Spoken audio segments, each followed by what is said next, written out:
del valor adquisitivo de la moneda cada día. Rodrigo Paz no puede hacer nada. Te he criticado cuando al final de la primera vuelta dije por los resultados va a ser importante la coordinación entre ambos, pues creo que más que nunca esa es una realidad. Con esto quiero aclarar, no estoy diciendo que estoy de acuerdo con el programa económico del PDC o yo soy alguien que está apoyando a uno o a otro. Simplemente lo que estoy diciendo es lo que veo de los resultados.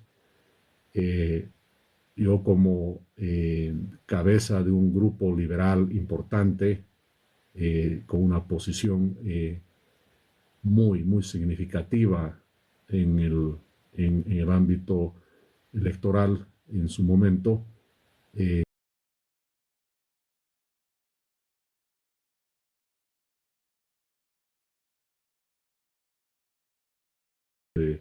desde que nos han inhabilitado en realidad, desde ese momento hemos quedado descontentos y hemos quedado en una situación de pues tener que mantenernos trabajando en nuestro proyecto y por supuesto mirando cómo el país se va por un rumbo en el cual nosotros vamos a estar siempre la línea de criticar todo lo que se esté haciendo mal de manera constructiva. Vamos a hacer una crítica constructiva. Vamos a estar ahí para poder siempre colaborar con las ideas liberales. Vamos a aplaudir cualquier medida liberal que se tome. Nuestro programa nacional de generación de riqueza, para la generación de riqueza, perdón, ha sido entregado tanto a Tuto como a Rodrigo. Esperemos Rodrigo pueda aplicar la mayor cantidad de las propuestas que hemos hecho. Algo me dice que no va a ir por ahí. Simplemente viendo su programa, el oficial que está en el órgano electoral plurinacional, nos demuestra que hay una propuesta económica que no necesariamente es la que, por supuesto, nosotros hubiésemos aplicado. Entonces creo que a trabajar y nosotros como liberales es el momento donde vamos. Si algo nos queda claro es que empieza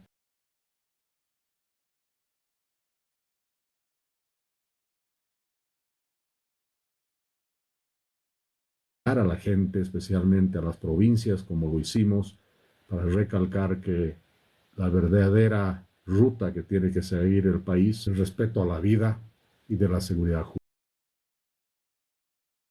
de que no podemos tener un gobierno que gaste lo que no tenga, una independencia total de las instituciones que ameritan tener independencia, como es el Poder Judicial, hablar de los libres mercados, hablar de la apertura de Bolivia al mundo, de la participación contundente del capital privado, nacional y extranjero, y del fin del Estado empresario.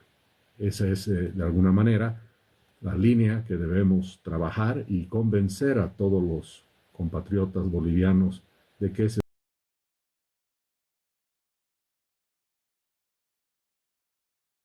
día de ayer nos ayudan a interpretar un poco cuál es la realidad política de nuestro país, porque recordemos que muchos creían que iba a ganar Tuto Quiroga. De hecho, su principal asesor, el señor Jaime Durán Barba, dijo a medios extranjeros de que estaba seguro de que iba a ganar la elección, que él nunca perdía la elección y que el domingo iba a ganar la segunda vuelta. Este resultado fue contrario a lo que decía el asesor de Tuto. ¿Y usted considera que esto nos ayuda a entender un poco más la política boliviana, que tal vez tiene sus particularidades? bueno, mira, yo lo que pienso es lo siguiente. Primero, creo que lo peor que puede suceder en cualquier campaña política es que alguno de los miembros de alguna de las partes hable con cosas que yo me he dado cuenta habiendo participado de la arena política, es que no puedes tú asumir que todo está hecho y todo está cerrado. Hay que actuar con humildad, con sinceridad y por supuesto viendo la realidad de que el ciudadano boliviano quiere siempre transparencia, quiere siempre claridad. Y hay un tema donde han fallado todos los políticos.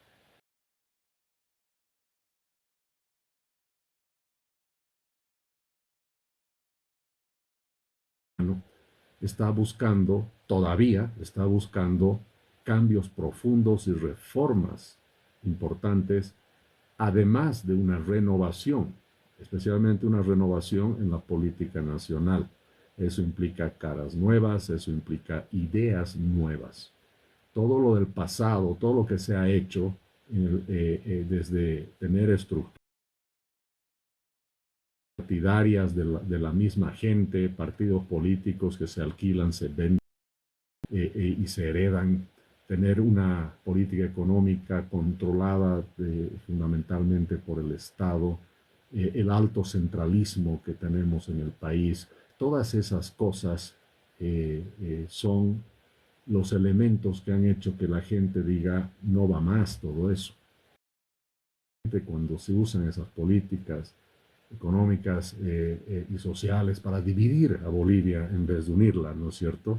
Y generar un enfrentamiento, que ha sido la política del movimiento al socialismo, de enfrentar y crear antagonismos raciales.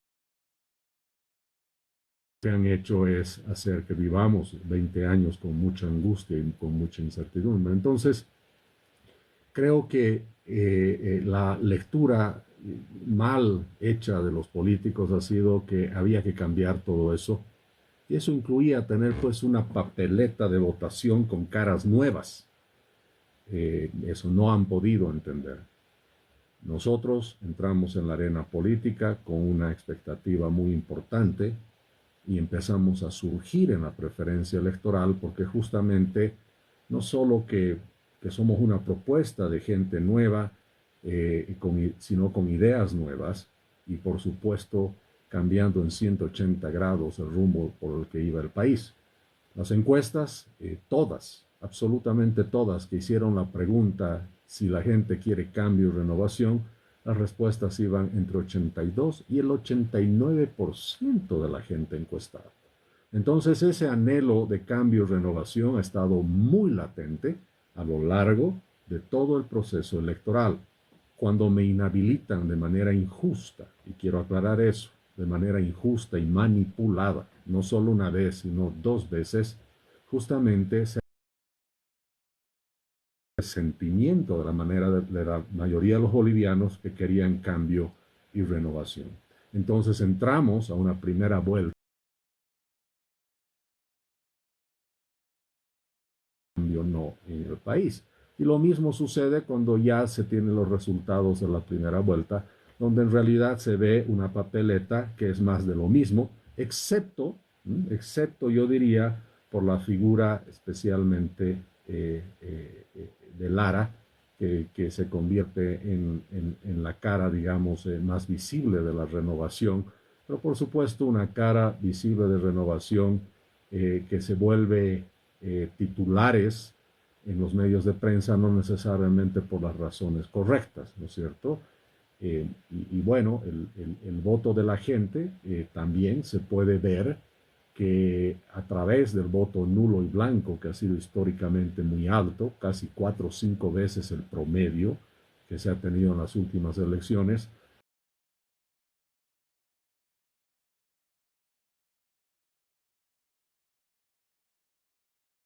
porque no ha visto buenas alternativas y por supuesto hemos llegado a un punto donde,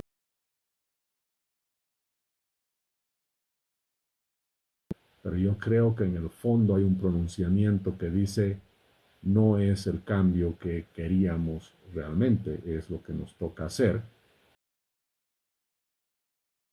Me refiero en el cambio de medidas estructurales de fondo de llevar a Bolivia por otro rumbo.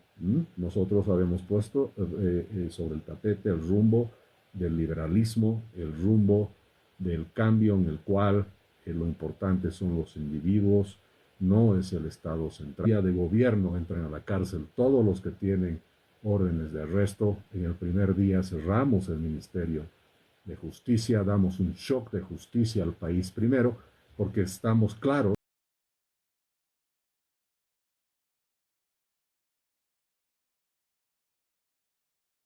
de propiedad privada, y donde no hay propiedad privada no puede haber libertad. Querido Jaime, vos hablas del cambio que quiere la ciudadanía. El día de ayer hemos asistido a las urnas y ha ganado una opción electoral. Quiero preguntarte si vos considerás que va a haber realmente un cambio o vamos a continuar con el mismo sistema que hemos seguido hasta ahora, sino con actores nuevos. Mira, y quiero basarme estrictamente en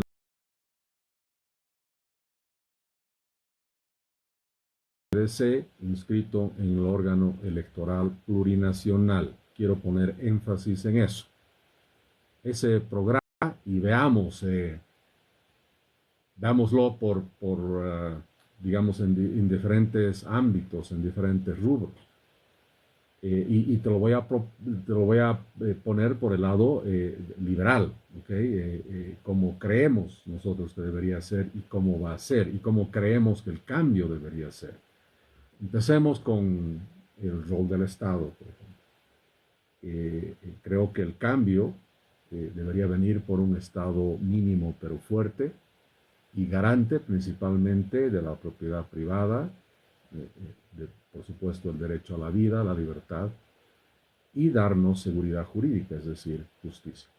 Nada más. Ahí estamos hablando de 5 ministerios, el resto no es necesario. PDC, que habla todavía de un Estado, sí, un Estado presente, sí, y busca un Estado presente pero eficiente, pero ahí va a estar. El 50-50 es importante, la redistribución de recursos, ahí se nota que digamos ya un paso importante de descentralización, pero aún sigue el Estado siendo el planificador de todo. Eso es lo que queda claro. Se da recursos a las regiones, pero no ha quedado claro si va a ir los recursos con atribuciones y prerrogativas también. Porque de nada sirve que yo te dé más recursos si para usar ese dinero me vas a pedir permiso a mí todos los días. Ahí, por ejemplo, una diferencia. En la política fiscal, eh, nuestro programa habla claramente de déficit fiscal cero, de manera contundente. No se puede permitir que haya un gobierno que gasta más de lo que tiene. Y eso significa una reducción drástica del gasto público. Sin embargo, en el programa del PDC hablamos más de ajustes graduales, de eficiencia en el gasto. Es más, el programa habla de que se va a mantener el déficit fiscal. Va a ser menor, pero se lo va a mantener a lo largo de unos cuantos años. En el tema del Banco Central, nosotros dijimos de prohibir constitucionalmente que el Banco Central le preste plata al TGN. Es decir, que sea un delito para el Banco Central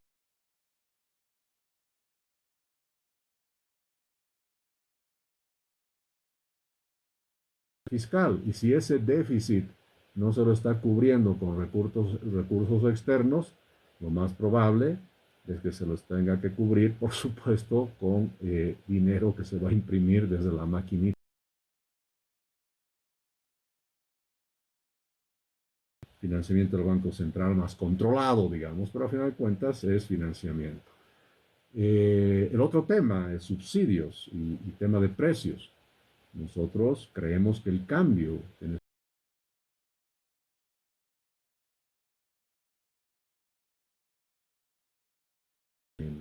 el país por parte del Estado y que los precios deben fijarse libremente por las fuerzas del mercado. Aquí vemos una propuesta de una reducción gradual, una propuesta de no una eliminación total y absoluta desde el primer día de gobierno, ¿no? Eso es lo que no se ve. También en el tema de las empresas públicas, nosotros somos muy tajantes. Fin del Estado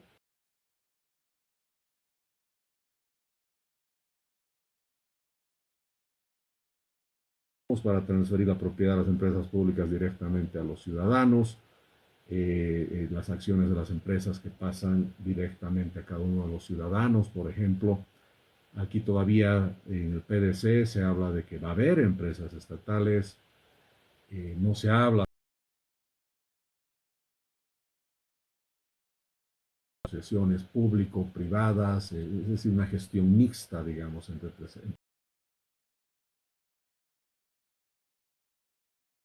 hablamos de una economía, además de un orden de mercado, un orden de mercado con una regulación mínima. El PDC todavía te da la impresión de que va a ser una economía altamente regulada, digamos, pero sí aclarando que se va a levantar la regulación innecesaria en varios aspectos, pero habría que ver cuál saca y cuál no. Entonces, yo te diría en síntesis, creo que Bolivia quiere menos Estado, mayores libertades, más mercados, más oportunidades para poder ser agentes económicos, emprendedores en el país. El PDC, por lo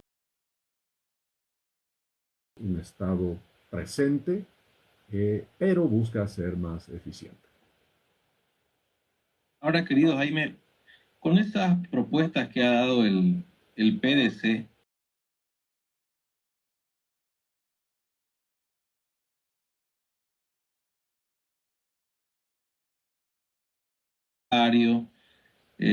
incrementar los bonos, en primer lugar, si esas en este momento en el que está la economía, y en segundo lugar, si las otras propuestas respecto al tema combustible, al tema dólar, son suficientes o son las más acertadas para solucionar el problema de la crisis en la que estamos ahora. Mira, otra vez, voy a insistir siempre, viendo a lo que está inscrito en el órgano electoral plurinacional, claro, el decir voy a solucionar el combustible, claro que sí, lo tienes que hacer.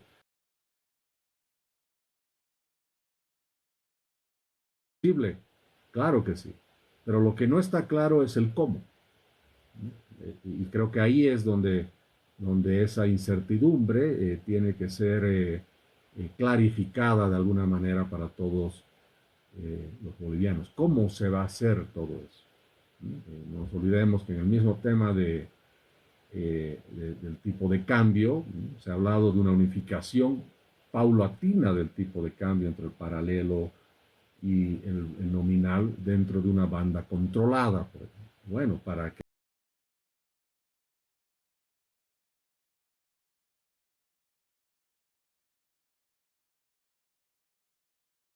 cambiario.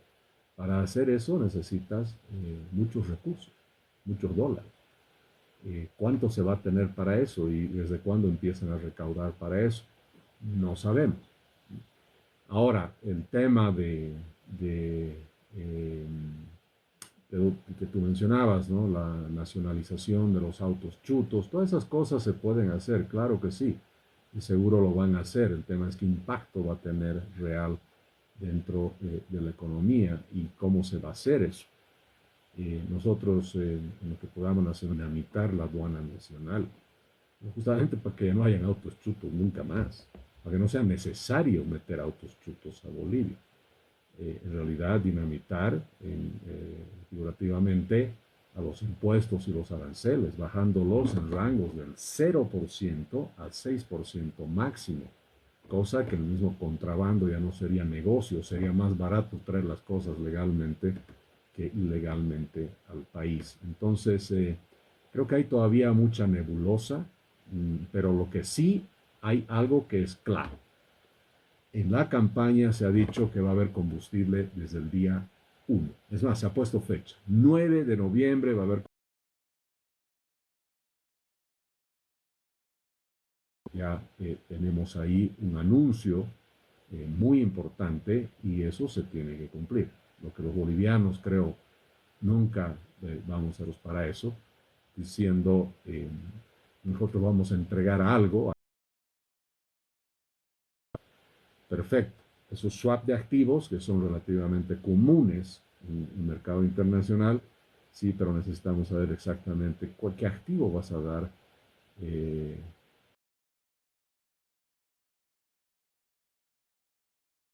ya con bancos de inversión del extranjero. Más allá del hecho que pueda haber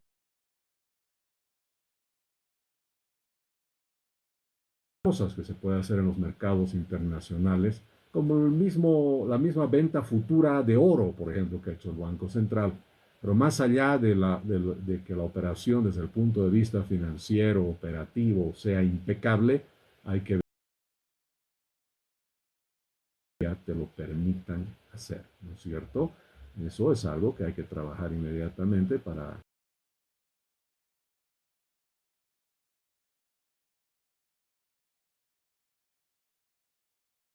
si no es con ley, ni ignorarlos ni nada. Entonces eso significa que también tienes que rápidamente trabajar con la bancada de Tuto Quiroga y del mismo Samuel para desde hoy ponerse de acuerdo cómo van a hacer eso. Ahora hay temas de logística y tiempo. No sé qué tan viable es que pongas una orden de traer 70 millones de litros de gasolina y diésel a Bolivia el 20 de octubre, cuando ni siquiera has jurado de presidente, ¿no es cierto? Tendrás compromisos, tendrás eh, concretizar y llevar a cabo esas acciones, porque más allá del hecho que estemos en desacuerdo con el gobierno nuevo, no nos gusta el gobierno nuevo, al final de cuentas queremos de todas maneras que le vaya bien al país. Bien, uno de los políticos que ha salido a prácticamente atribuirse parte del triunfo es Evo Morales. Evo Morales le ha dicho que han ganado gracias al voto nulo, que él en la primera vuelta había pedido el voto nulo y en esta segunda vuelta dejó en libertad prácticamente por Paz y Lara. Y le ha dicho también de que no es un cheque en blanco, que está condicionado a que se mantenga el Estado plurinacional y todas las conquistas sociales. ¿Esto va a ser un obstáculo en la gestión de Rodrigo Paz? ¿Usted considera que él debería salir a aclarar esta situación? Mira, yo creo que en todo lo que dice Evo Morales y especialmente en el tema de la votación, yo creo que no es correcto y muchos analistas han caído también en ese error. A ver, lo pongamos de la siguiente manera. Primero, el movimiento al socialismo como partido, como fuerza política, está muriendo. Ahí están los resultados, apenas han logrado salvar su sigla. Eso por un lado. Eso como movimiento al socialismo. Como partido están muriendo. Evo Morales también, como político, no es lo mismo que antes. La gente se ha dado cuenta de todos los errores y todos los engaños que ha significado el movimiento al socialismo. Al final de cuentas, Arce, por más que haya sido contrario a Evo Morales, ha seguido la política económica del llamado modelo económico social comunitario productivo. Es decir, económicamente han seguido haciendo exactamente lo mismo. Eso primero. Por lo tanto, también están prácticamente muriendo.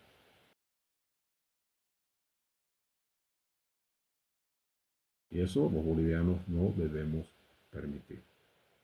Segundo, quiero aclarar, sin embargo, que el hecho de que se debilite Evo Morales, porque estamos hablando de alguien que tenía 55% del voto, ¿no es cierto? Y que por supuesto ya no tiene ese apoyo, por eso te digo lo que te estoy diciendo. Pero el hecho de que el movimiento del socialismo y Evo se hayan visto tan disminuidos, no significa que el socialismo en Bolivia esté muriendo. Ojo. Y por eso hay que estar alerta, porque puede reaparecer con otro disfraz, con otra cara, con otro vehículo, con otro partido o lo que fuese. Entonces hay que estar atentos a eso. Ahora, ¿a qué me refiero con el tema de la votación y poder,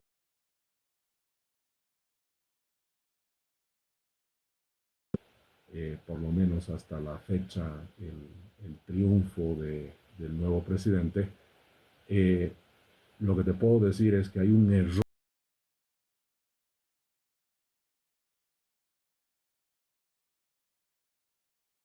Estadísticamente es imposible que él tenga absolutamente todo el dominio sobre eso. Y segundo, por un tema de realidad que tiene que ver con nuestra fuerza política, ahora en formación, pero que durante el periodo electoral estaba muy claro y muy presente. Cuando nosotros aparecemos en las encuestas que no se han permitido publicar, hemos aparecido en las encuestas superando en una primera instancia el 20%, por supuesto eso ha asustado a este sistema arcaico de politiquería barata, prebendal y corrupta, que ha visto por conveniente bajarnos de la candidatura, porque eso es lo que ha pasado. Que quede claro que mi inhabilitación, no solo una vez, sino dos veces, ha sido instrumentalizada, ha sido planificada, ha sido acordada entre todos los que vieron una amenaza muy grande en nuestro movimiento. Y por supuesto, eso ha hecho que una fuerza de votación muy grande quede arrinconada y atrincherada en el voto blanco y nulo antes ya de la primera vuelta. Para mucho de ese voto blanco y nulo, y por supuesto, mucho del voto que era hacia nosotros, se traslada hacia Lara en su momento, en la primera vuelta, de una manera muy contundente. Y lo vimos nosotros un par de semanas antes. Mucha de la gente que votaba por nosotros buscaba la renovación, buscaba el cambio, de alguna manera, de una manera, además, creo yo, lamentablemente equivocada, se identificaron con Lara.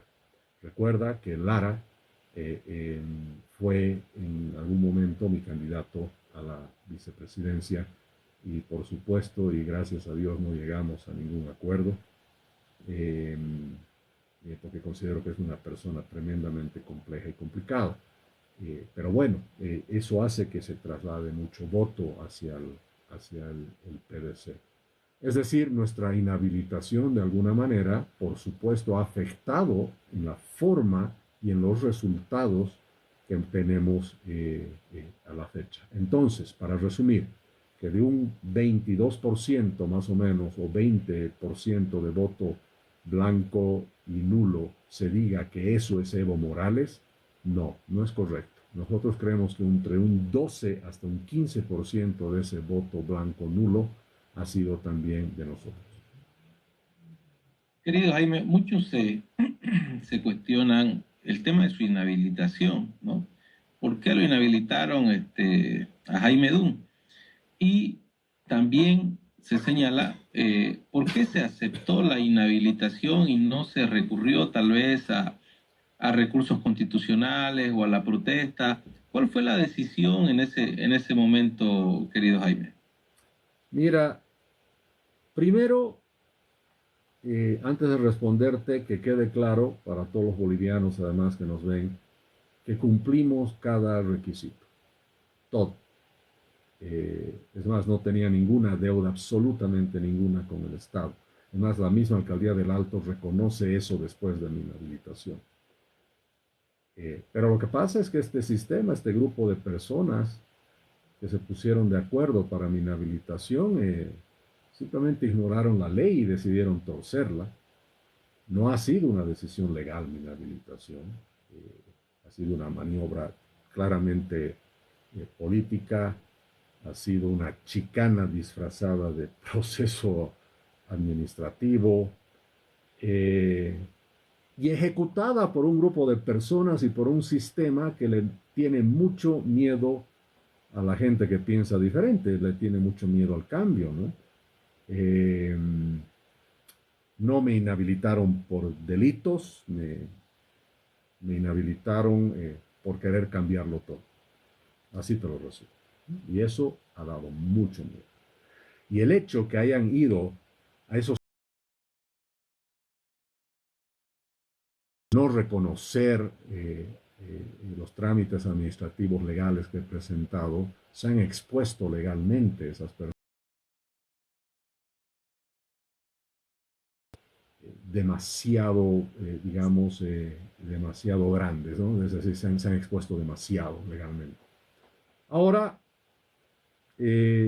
nosotros en ese momento teníamos todo el camino abierto para hacer un amparo dentro del marco de la ley y la Constitución.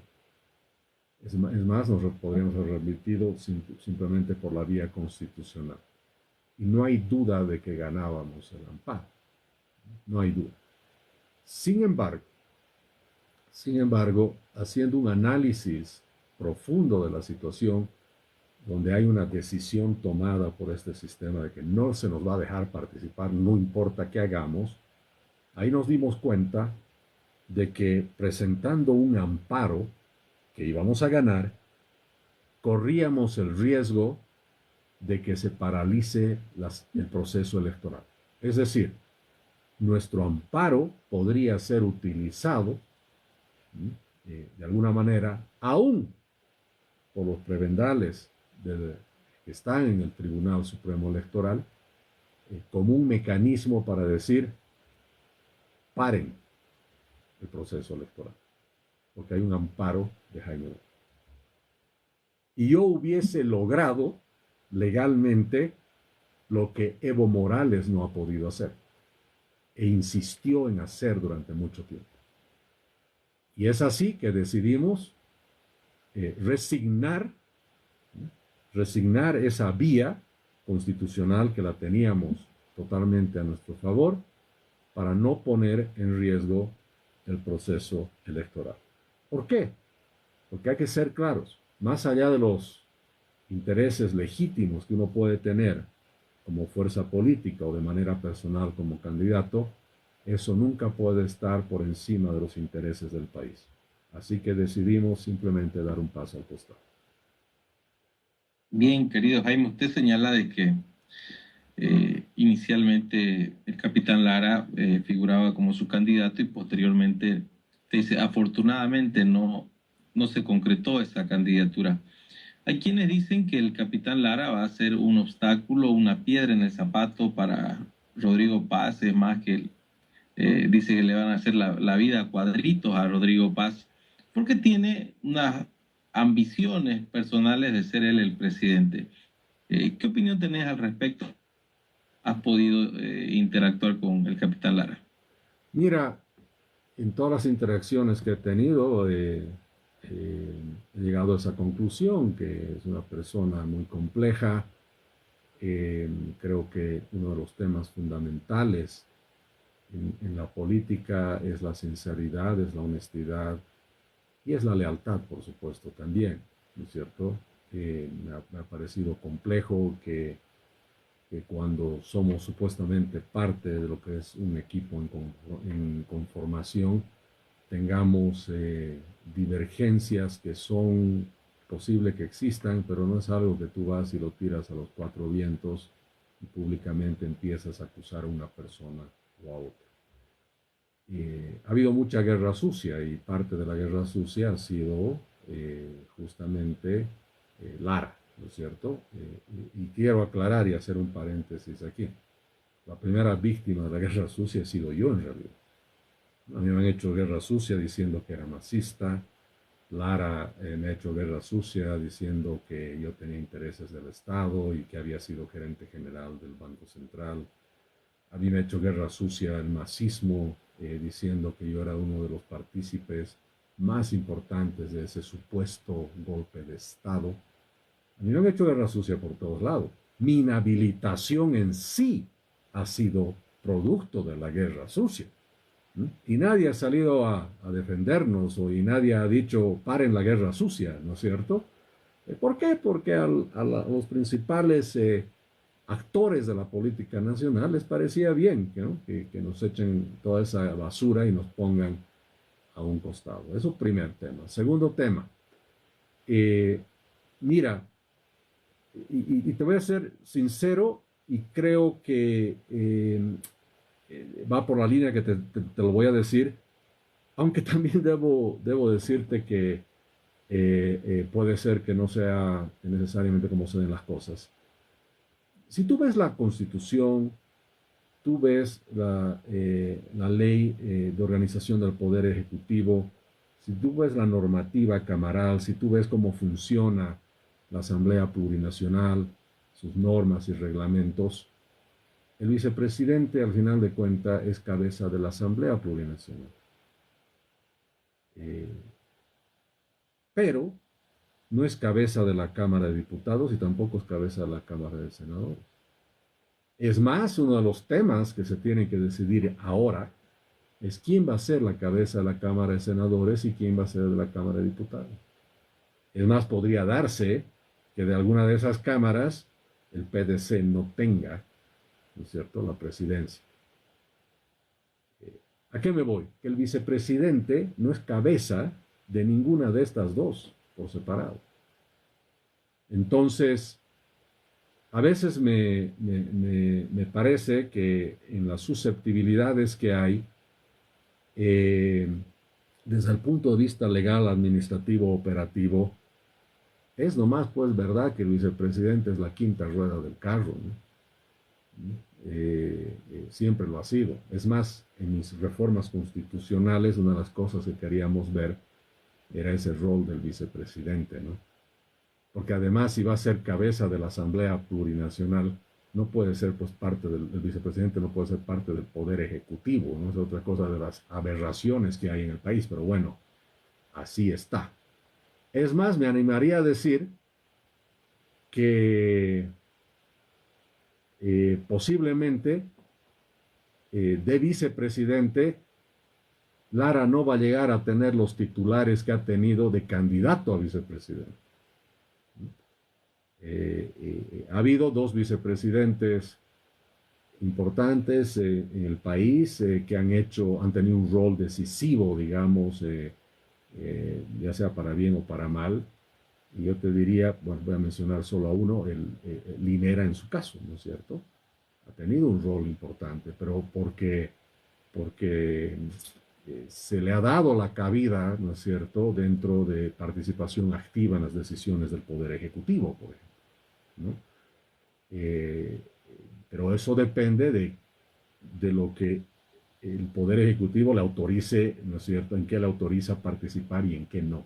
En otras palabras, el grado de involucramiento que vaya a tener el vicepresidente va a depender mucho, no tanto de lo que la ley y la normativa le otorga como prerrogativas, sino de lo que el Poder Ejecutivo y a la cabeza de Rodrigo le vaya a permitir hacer, ¿no? Entonces creo que eso todavía está abierto, no está cerrado totalmente. Pero sí debo decirte que en el fondo sí hay un problema complejo de que primero, por más que no sea cabeza de diputados y senadores, tiene que haber coherencia en un gobierno. No puedes tener un binomio que no sea coherente, porque no se trata tanto de lo que ellos tengan que hacer como binomio, sino también de las impresiones y las cosas que salen al público y la gente escucha, porque todos somos agentes económicos, lo pongamos de alguna manera desde el punto de vista económico, que escuchamos y se nos guía por expectativas. Entonces, donde tú ves un binomio que no coordina, pues das la expectativa de que las cosas no están coordinadas y las cosas pueden ir muy mal. Entonces, creo que hay ahí un trabajo que hay que hacer inmediatamente, ¿no es cierto?, por el lado del mismo Poder Ejecutivo, para asegurarse que quien maneja la economía y las políticas del Estado, por supuesto en el marco de la legalidad, la ley y lo que sea necesario coordinar con el poder legislativo, nace preponderantemente a la cabeza del presidente sin intervención del vicepresidente. Bien, querido Jaime, en la recta final ya de la entrevista, contanos cuáles son los planes a futuro. el grupo que estás liderando va a participar de las subnacionales. ¿Tenés previsto alguna candidatura? Contanos un poco al país cuáles son tus propósitos aquí en adelante. Mira, de aquí adelante vamos a seguir con lo que ya estábamos haciendo hasta el día de hoy, lo que estamos haciendo hasta el día de hoy. Estamos trabajando en la conformación de un nuevo partido político, un partido político de verdad, que cumpla todas las normas. Hago un paréntesis, ningún partido político cumple las normas. Están establecidas en la ley de partidos políticos, sus reglamentos, decretos, resoluciones del TSE, ninguno cumple. ¿No? Seamos claros. ¿No? No le demos vueltas al tema. Y creemos que debe crearse un partido de verdad, con militantes de verdad, y los cargos que se tengan en la función pública deben ser de los militantes que salen del mismo partido, y para ser militante del partido y para formar parte de las decisiones que se puedan tener, ya sea como función de gobierno o como parte del partido, implica en nuestro caso que tienes que ser un liberal certificado. Vamos a tener nuestra propia escuela liberal, vamos a tener nuestros propios mecanismos de evaluar a nuestra gente, cosa que cuando llegamos al gobierno no vamos a estar buscando que alguien nos alquile una sigla, ¿no es cierto? Y por unos cuantos pesos o a cambio de algo nos den el instrumento para llegar a participar en un proceso electoral. Así que estamos trabajando en eso y yendo al fondo del asunto de ideas nuevas, liberales y por supuesto con figuras y caras nuevas en la política nacional. Yo personalmente, como Jaime Dunn, no voy a participar de candidato para alcalde o gobernador, porque yo no creo de que debería ser así. Más bien creo que mi deber tiene que ser el promover nuevas figuras políticas, caras nuevas, gente joven y caras renovadas en la política nacional. Así que voy a estar para darles a todos un espaldarazo y ponerles el hombro en lo que pueda. Ese va a ser mi rol. Bien, querido Jaime, quiero agradecerte por todo el tiempo que nos has dado en esta entrevista. Te deseamos mucho éxito y principalmente que nuestro país salga adelante. Muchas Gracias, gracias. gracias es el deseo de todos. Vamos hacia adelante. Se viene, creo, 5 años de un periodo de transición para nosotros, transición a lo que puede ser después la conformación y el establecimiento de bases sólidas para un gobierno que venga con las ideas y las propuestas liberales para cambiar Bolivia para siempre. Gracias. Gracias, querido Jaime. Buenos días. Buenos días. Bien, queridos amigos, esta es la otra entrevista que tenía programada. Hay otras que se vienen en la tarde. Hay algunos que no me van a dejar, me han dicho, transmitir en el vivo. ¿Por qué? Es razonable, porque son pregrabados y eso van a utilizar ellos como primicia para sus propios programas. Queridos amigos, decirles que estamos más que nunca alertas, trabajando. Vamos adelante, no podemos quedarnos mirando por el retrovisor. La libertad se trabaja todos los días, ese es el precio de la libertad, el no abandonarla, el estar siempre vigilantes y por supuesto el hecho de que no se puede dejar de lado todas estas cosas que no son claras, hay que hablarlas, hay que denunciarlas y no solo eso, aplaudir, como digo, lo que está bien y denunciar todo lo que está mal. Así que sigamos adelante, somos equipo, no nos desanimemos, más bien que los resultados sean un mensaje a todos de que Bolivia está en un periodo de transición todavía política. Hemos ido de la izquierda, de alguna manera, a la centro izquierda, pero tenemos que movernos muchísimo más todavía y para hacer ese trabajo, pues cuento con la ayuda de todos ustedes. Les mando un abrazo grande, muchísimas gracias.